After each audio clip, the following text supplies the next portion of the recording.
এর ম্যাচ ছিল কলকাতা যুব ভারতী স্টেডিয়ামে ইস্টবেঙ্গল ও মোহনবাগানের মধ্যে, যার ডার্বি নামে খ্যাত। গতকালকে ম্যাচ বাতিল হয়েছে। সূত্র মারফত জানতে পেরেছিলাম গ্যালারিতে দুই দলের সমর্থকেরা জাস্টিস ফর আরজিকর টেপোতে ভরিয়ে তুলবে, এটাই হয়তো ভয় পেয়ে বাতিল করা হয়েছে। কিন্তু দুই দলের সমর্থকরা ঘরে বসে থাকেননি, তারা যুব ভারতী স্টেডিয়াম চত্বরে জড়ো হতে চেয়েছিলেন জাস্টিস ফর আরজিকর তিলোত্তমার বিচার চাইতে, তার পরিবার যাতে ইনসাফ পায় সেই জন্য। তার সাথে পা মিলিয়েছিলেন ইস্টবেঙ্গল, মোহনবাগানের সাথে মহামারান স্পোর্টিং ক্লাব।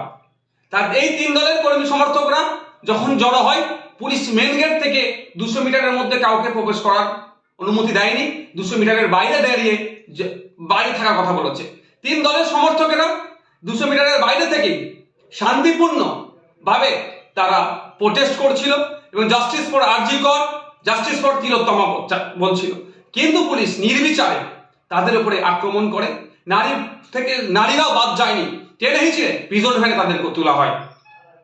আমাদের প্রশ্ন, যেখানে মুখ্যমন্ত্রী নিজে জাস্টিস ফর তিলোত্তমা বলছেন, খুনিদেরকে দোষীদের শাস্তি চাইছেন, ফাঁসি চাইছেন, এবার ডেডলাইন করে দিচ্ছেন, সেখানে ভিন্ন দলের সমর্থকেরা তারা যারা ভিন্ন মানুষেরা যারা তিলোত্তমার হয়ে আওয়াজ করছে, তাদেরকে পুলিশ দিয়ে এরকম ভাবে দমন পীড়ন করা হচ্ছে কেন? আমরা কি ফ্যাসিস্ট রাজ্যে বসবাস করছি, না ফ্যাসিস্ট জমানা দিয়ে চলছি? আমরা জমানার মধ্য দিয়ে যেভাবে দমন পীড়ন করা হচ্ছে, মানুষের বাক স্বাধীনতা কেড়ে দিচ্ছে, মানুষ অন্যায়ের বিরুদ্ধে কথা বললে সেটা পুলিশ কেটে দমন পীড়ন হচ্ছে, যেভাবে কাণ্ডটা আজকে ঘটেছে তীব্র ধিক্কার নিন্দা জানাচ্ছি। আমরা অপদার্থ ব্যর্থ পুলিশ মন্ত্রীর ব্যর্থতার দায় স্বীকার করে পদত্যাগের দাবি করছি। সাথে সাথে স্বাস্থ্যমন্ত্রীও এই দায়, এই যে ঘটনা আরজি করে ঘটেছে, এটা নতুন ঘটনা নয়, বিগত দিনে এই ধরনের অনেক ঘটনা স্বাস্থ্য কেন্দ্রগুলোতে রিলেটেড ঘটছে, সম্পূর্ণরূপে ব্যর্থ হয়েছে।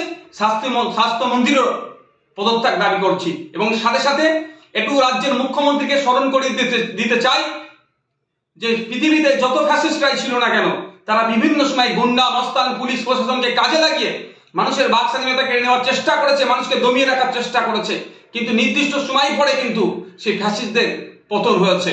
আমরা চাই না পশ্চিমবাংলার মানুষ এই ধরনের কোনো কিছু করুক। আর আমরা আশা করবো রাজ্য সরকারের কাছে, রাজ্য সরকারের প্রধান যিনি আছেন তার কাছে আশা করবো মানুষের বাক স্বাধীনতাতে কোনো রকম ভাবে না হস্তক্ষেপ হয়, সেটা আপনি ভালো করে দেখবেন।